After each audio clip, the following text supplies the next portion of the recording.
344 number अनुच्छेद ये कहता है कि राजभाषा आयोग का गठन किया जाएगा।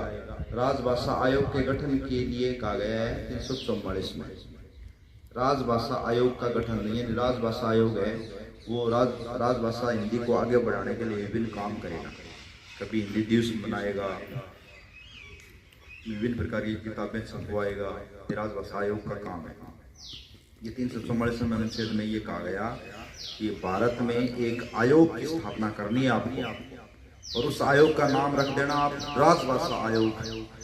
344 अनुच्छेद में लिखा हुआ है कि राजभाषा आयोग का गठन किया जाएगा। अब सबसे इंपॉर्टेंट 345 और 347 दो ही है।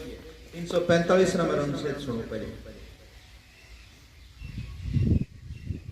345 नंबर अनुच्छेद में ये लिखा हुआ है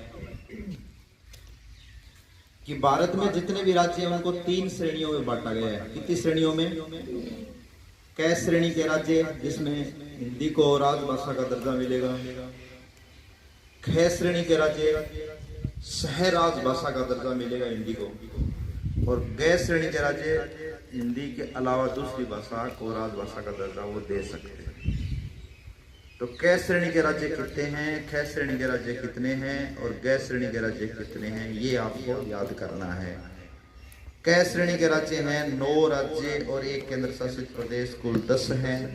ख श्रेणी के राज्य 3 राज्य और 1 केंद्र शासित प्रदेश, कुल 4 हैं।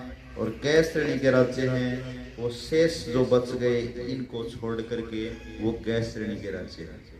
कोई पूछे कि क श्रेणी के राज्य का मतलब क्या होता है, आप कह देना कि क श्रेणी के जो 9 राज्य हैं और 1 केंद्र शासित प्रदेश हैं, इन 9 और 1 10 राज्यों के अंदर कह सकते हैं कि हिंदी को राजभाषा का दर्जा दिया गया है।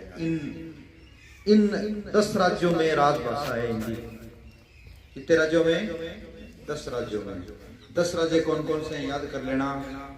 सबसे पहले है उत्तर प्रदेश और उत्तराखंड, मध्य प्रदेश और छत्तीसगढ़, और बिहार और झारखंड 6 हो गए। राजस्थान, हरियाणा, हिमाचल 9 हो गए, और दिल्ली हो गए 10। तो 9 राज्य हैं और 1 केंद्र शासित प्रदेश है। दोबारा सुन लो, क श्रेणी के राज्य भारत में कितने हैं? आप कहोगे 9 राज्य हैं और 1 केंद्र शासित प्रदेश। कितने नंबर अनुच्छेद के अनुसार? 345 नंबर अनुच्छेद के अनुसार। अब 9 राज्य और 1 केंद्र शासित प्रदेश में दोबारा बताता हूँ। उत्तर प्रदेश और उत्तराखंड 2, मध्य प्रदेश और छत्तीसगढ़ 4, बिहार और झारखंड 6, एक राजस्थान अपने वाला 7, एक ही हरियाणा 8, और एक ही हिमाचल प्रदेश 9, और एक दिल्ली 10। दोबारा सुन लो, याद करना है उन्हें। उत्तर प्रदेश और उत्तराखंड, मध्य प्रदेश और छत्तीसगढ़, बिहार और झारखंड, राजस्थान और हरियाणा, एक ये इधर वाला हिमाचल, और लास्ट दिल्ली बची।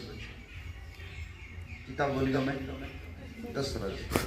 कोई है धर्म जो 10 राज्य नाम बोल दे? शाबाश, आजा ज्ञान हो।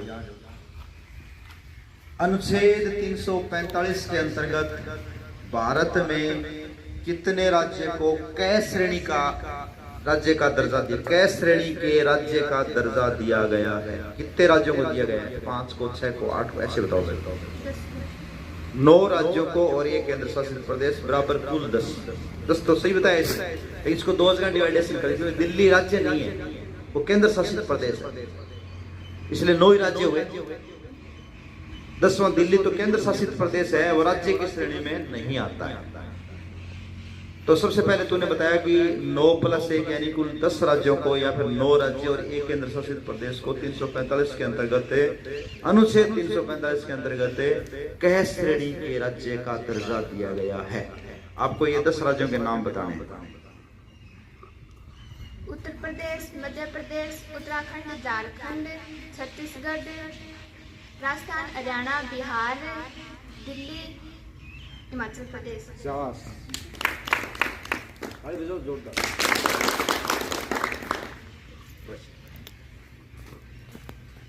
उत्तर प्रदेश के साथ में उत्तराखंड याद कर सकते हो। मध्य प्रदेश के साथ में छत्तीसगढ़ याद कर सकते हो। बिहार के साथ में झारखंड याद कर सकते हो। कुल कितना हो गया 6। राजस्थान और हरियाणा सारा है 6, 2 कितना हो गया 8। एक HP है हिमाचल प्रदेश।